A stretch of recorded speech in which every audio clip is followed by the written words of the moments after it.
Hello everyone, and welcome to another ClassicWoW.live guide. I'm your host, Meldron. Well, today guys, we're not going to be doing 98 slides on bags. It's going to be a little bit different. We're going to be talking about how to get your dungeon keys. These are really good to have in Classic WoW because they'll allow you to access certain parts of dungeons or entire dungeons depending on what dungeon we're talking about. So the keys are very important to get, and also getting them can make you some gold. Now the timestamps for all of these slides and all these keys will be available in a pinned comment below, and if you want to read the slides and don't want to hear me talk, there'll also be a link to the slides. You can read them at your own pace. Let's get started. So briefly, let's do a little introduction. Why do you need keys in Classic WoW? Well, keys allow access to dungeons in different ways, so they can either lead to an alternative dungeon entrance or provide a shortcut. A good example is Gnomeregan, we'll get into that later. They could also open up whole parts of dungeons or wings of dungeons that wouldn't be accessible unless you had this key. That's true for most classes, but not rogues. And a good example of this would be Scarlet Monastery. So only certain parts of the monastery are accessible if you have access to open these doors. And finally, keys can give you access to whole dungeons, an entire dungeon. And a good example is Scholomance. You can't get into Scholomance without having a key for it. Now, there's also a lot of benefits to having keys outside of just getting in the dungeons themselves. You can provide access for other players. That's right, you can actually be a team player and help other players get into dungeons or get certain pieces of loot that they wouldn't normally be able to get. Also, it's a good way of making gold, and that is especially true for the Seal of Ascension or the Uber's Key. Not many people will have it in Classic WoW, so you can charge 10 to 20 gold just to open a door for someone, so that's something to keep in mind as well if you're struggling for some gold. So before we get into the keys, I like to go over things that are key-like. So these are items that don't go into your key ring. These aren't actual keys, but they act like keys. They either open parts of dungeons or even open up dungeon mechanics. Now the Mallet of Zul'Farrak is how you summon Gazrilla to get your carrot on a stick. I've already made a guide for that. The Scepter of Celebris allows you and or your party members to teleport into Inner Maraudon and do princess runs. I've also made a guide for that. And then the third one here is the Goblin Transponder. This is actually a special item that allows Horde players to teleport from Booty Bay to Gnomeregan so they can run it safely without going through Dun Morogh and getting killed by Alliance. These three things I just covered, I've made guides for. Links will be in the description, or if you're looking at the slide, you should be able to click on links as well. Now the fourth one is Ukenya's Scroll. I did not make a guide for this one, so we're going to cover it in this video. And this allows you to summon the Avatar of Hakar, which is located in Sunken Temple. Now this boss is summoned by doing the Ancient Egg questline. We'll go over how to do that. But after you do the Ancient Egg questline, you can actually get a scroll if you want to keep summoning the Avatar and keep trying to farm him for loot or whatever you're trying to do, or help other people get the quest done. We're going to go over how to get the scroll. Before we do get started, I also want to mention that the Seal of Ascension, also known as the Uber's Key, is actually not a key either. It's a ring. So this actually is a key-like item, but since it's a more involved quest chain, we're actually going to go over it at the end of the guide. Okay, moving on now to Ukenya's Scroll. So this is obtained via a quest chain from Ukenya in Tanaris at 6722 at Steamwheel Port along the northeastern shore of Tanaris. Now, upon speaking with Ukenya, he'll instruct you to collect Screecher Spirits from Wind Serpents in Feralis, and he'll give you a special item called Ukenya's Bramble. And once you kill these Wind Serpents, you'll be able to click on their corpses and then click on the Bramble, and you'll be able to collect their spirits. Once you have 3 of them, you're going to return to Ukenya. Then he'll give you the quest called the Prophecy of Masharu. This will task you to get 2 tablets from Zul'Farrak off of 2 different bosses. One is Theka the Martyr. He's the guy that's around all the scarabs in the middle where you collect the uncracked scarab shells. He's pretty easy to kill. And the second is Hydromancer Velratha, who's right near the pool where Gazrilla is summoned. So once you kill both of them, make sure you loot them, grab the tablets, and head back to Ukenya. The next part will task you to go to the hinterlands, into the Jintha Lore Complex, which is an outdoor elite area. And the egg is located in the back of a cave at the top of Jintha Lore at 5887. Once you kill the patrols that are surrounding it with your friends, make sure you grab the ancient egg and bring it back to Ukenya. And for the fourth and final part, you'll have to summon the Avatar of the Blood God, Hakar, in the Sunken Temple in the bottom floor where all the green dragons are. So you're going to go into the room, you'll first notice that there is no boss down there, and you're going to clear the room and you're going to click the egg in your inventory. And this will summon the Avatar of Hakar, and it'll also close the room around you. You can't escape, so you have to do the encounter or wipe. So you'll see 2 different mobs spawn. You'll see serpents and you'll see wind serpents. And the wind serpents are the ones you're going to kill. These blood keepers will drop bloods that will douse the flames in the 4 corners of the room. So you kill one of them, get the blood, douse a flame. Once 4 flames are doused, the avatar will become active and you'll be able to kill him. Now it's very important to hug the walls during this encounter because those serpents, the snakes, will aggro very easily. Stay as far away as you can from these snakes as possible. Pull the Hakari blood keepers to the edges of the room, kill them. Whoever picks the the bloods up will douse the flames. Once the avatar becomes active, you will kill it, loot the essence of Hakar from its body, click on the essence in your inventory to fill the egg. Once the egg is filled, you can bring that egg back to Ukenya, and he will give you the next part of the quest chain, which we won't cover here, but you'll be able to talk to him in the future and receive a scroll to summon Hakar whenever you wish. So this is kind of like a key, because the only way you can get this boss to come out is either if you have the egg or the scroll.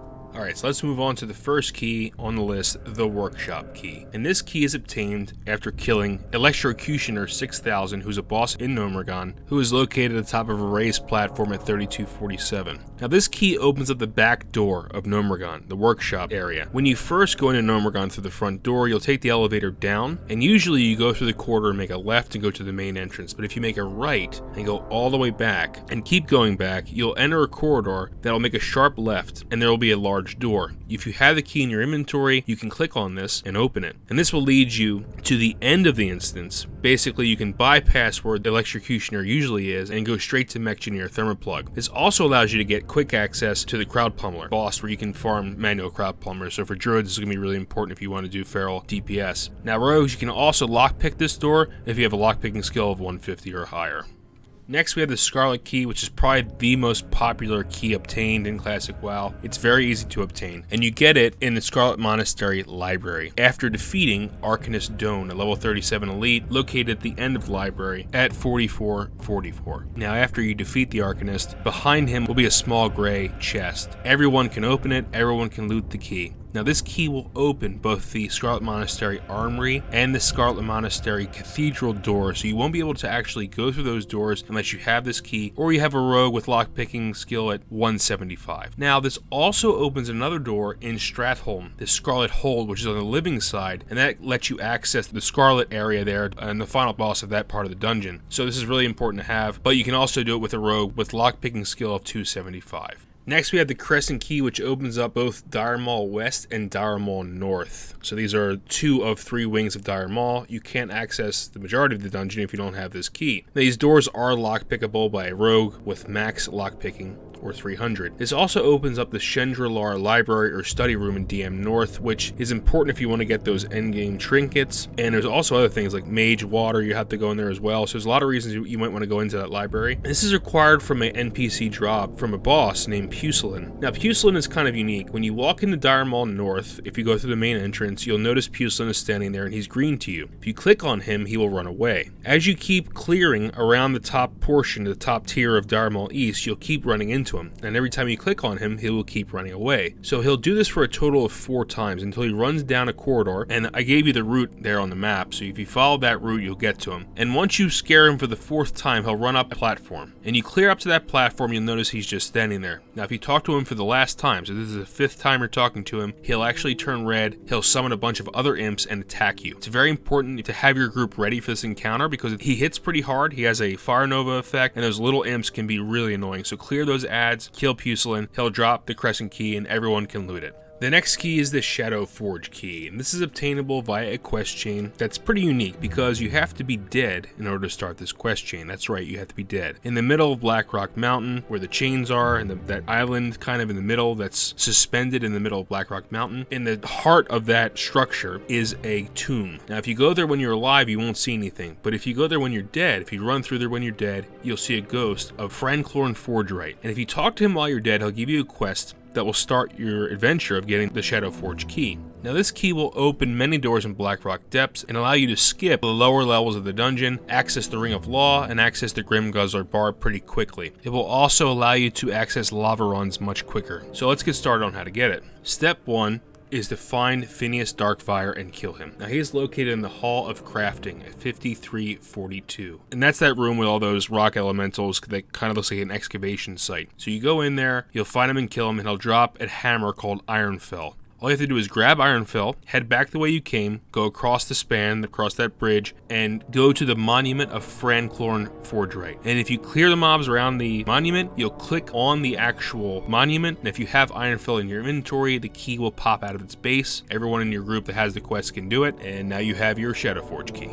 The next key we'll cover is the Skeleton key, and this will open Scolomance's main door. Now, this is a pretty involved quest chain. It's slightly different for Horde and Alliance, but the quest chain starts for the Alliance at Commander Ashlam Valorfist, in Chilwyn Camp at 4384, and it starts for the Horde at High Executor Darrington at the Bulwark and Tirisfal Glades at 8369. So we'll cover the Horde part first. Again, it only deviates on the first quest, so it's very, very similar. But for the Horde, you're going to destroy the Scarlet Command tent and plant the Scourge banner. This is located at 4152 in Western Plaguelands. It's in between the Fellstone Field and Dowson's Tears. So you're going to go to that little camp, you're going to clear it out because there's a lot of Scarlet NPCs there. You're going to click on the tent to destroy it, and then as soon as that's done, you're going to throw the banner down. Now, it is likely that adds may spawn because of this mechanic, so you may want to run away or just try to kill them. Now, you're going to turn that quest back to the Bulwark, and then you'll be tasked with marking watchtowers in Anderhall. Now, these towers are located in the city of Anderhall, or the ruins of Anderhall, and it's crawling with Scourge. You're probably going to have to clear a lot of Scourge out of there. You're going to go to each tower, and right in front of the entrance of that tower, you're going to click the torch in your inventory to mark the tower. Now, in each of these towers, there usually is a 57 to 58 elite inside of it, so you're probably going to pull it. So I'd recommend doing this with a friend, or perhaps trying to stay near the side of the tower so they can't see you, and hopefully you'll still be able to mark them. And if you're successful, you're going to turn this quest back into the Bulwark. Now for the Alliance side. For step 1, you're going to kill 10 skeletal flayers and 10 slavering ghouls. These are located to the north and south of Anderhall, not in the actual city. After you're successful with this, you're going to turn this back into Chilwyn Point, and then you're going to get the same exact quest the Horde does, having to mark the watchtower. So follow the same strategy here. Now the quests will converge. So if you're Horde, you're going to speak with Apothecary Dithers at the Bulwark, and if you're Alliance, you're going to speak to Alchemist Arbington and Chilwyn Point. And they'll task you with retrieving 15 skeletal fragments. And these will drop off any of the skeletal mobs in Anderhall. So you're just going to kill them, grab the fragments, and bring it back to the respective quest giver. Then they'll task you with bringing 15 gold and the imbued skeletal fragments you just picked up to Crinkle Goldsteel in Gadgetson at 5229. So once you bring that large sum of money to Crinkle Goldsteel, he will task you with bringing the key mold that he made for you and 2 thorium bars, which he doesn't provide. You're going to have to buy them or smelt them if you're a miner, to the top of Fire Plume Ridge in Ungoro Crater at 4948. And you'll see a lake of lava up there. At the top, you're going to take the mold and your thorium bars. You're going to click the mold near the lava, and you'll craft the unfinished key. And you're going to bring that back to either the Bulwark or Chilwyn Point, depending on your faction.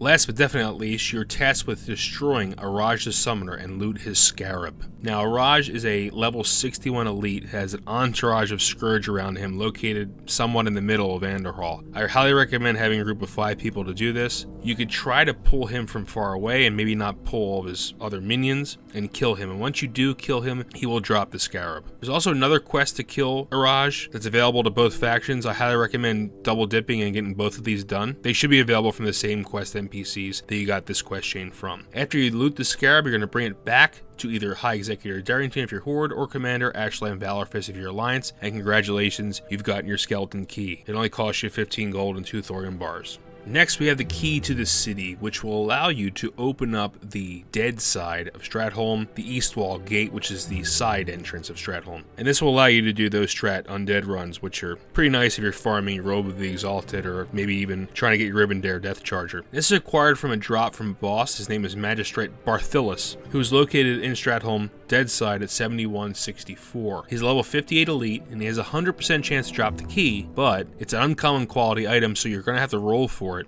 against the other party members. You usually can get this done pretty quickly. You're going to be running Strat a lot, and chances are you're going to get this key at some point. Now, the side entrance is located to the east of the main entrance. It's that little cave there I have on the map. It looks like a large gate, so you'll know that's the side entrance to Stratholme. Now, this gate can be lockpicked by rogues with 275 lockpicking skill. Time to move on to the final key, the Seal of Ascension, and this will open up Upper Blackrock Spire. Now, this is not a key, it's actually a ring. It only has to be in your inventory for this to actually open. This is started by a quest chain, started by Valen, who's in Lower Blackrock Spire at 3817, very close to the entrance, actually. Now, interestingly, you have to have an unadorned Seal of Ascension in your inventory to actually receive this quest. These unadorned seals can drop off of any of the mobs in LBRS, or even some of the orcs outside of LBRS, so keep an eye for it. It should be really easy to grab in your dungeon run. I've definitely seen this drop many times. Once you have it, you'll be able to start this quest chain. So after you've looted your unadorned Seal of Ascension, which can drop off of any mobs in LBRS or the orcs outside of the dungeon, you're going to seek out Valen. Now, you have to know how to get to him. So when you walk into LBRS, if you go left, you go into Ubers. If you go right, you go into LBRS. You're going to go right, you're going to follow the corridor, you're going to clear the packs. 6. And you normally would just keep going straight, but there's a part where you can go left and go into a dark corner, and it'll actually start to slope up, and you'll actually be able to get on a ledge, and you'll see this orc that's looking over Lower Blackrock Spire, but he has a green name over him. As you get close to the orc, he will transform to a human, and he will talk to you and give you the quest for the next part of getting the Seal of Ascension. His name is Valen.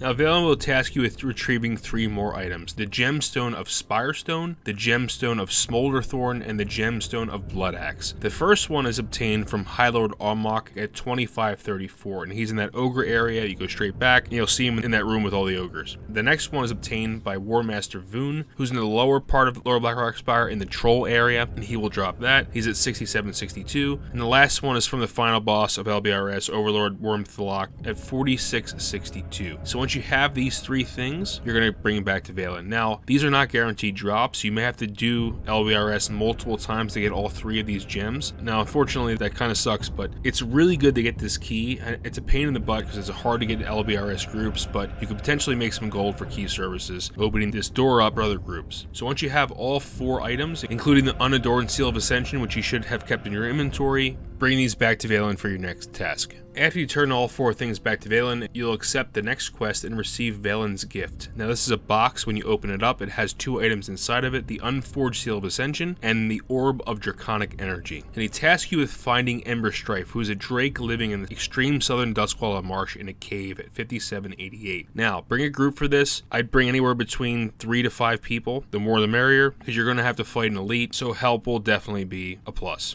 Now, you're going to enter Emberstrife's cave, head to the back, and you'll notice that he's sitting on top of a platform, just waiting there. In the pool underneath of his platform, you should drop the Unforged Seal of Ascension, and then pull Emberstrife down from his platform. He'll come around and start attacking your group. Now, it's very important to not kill him, to bring him to approximately 10% health. At that point, the Orb of Draconic Energy can mind control him. So you're going to click on the orb in your inventory, you're going to mind control Emberstrife, and a pet action bar will pop up. The last ability on that action bar, which is called the Flames of the Black Flight, will be used on the unadorned seal that you put in the water. Now, make sure his head is facing it. You click the ability, and you should notice that the seal will become clickable or lootable. You're going to break the mind control, finish Emberstrife off, loot the Forged Seal of Ascension, and then bring that back to Valen in Lower Blackrock Spire.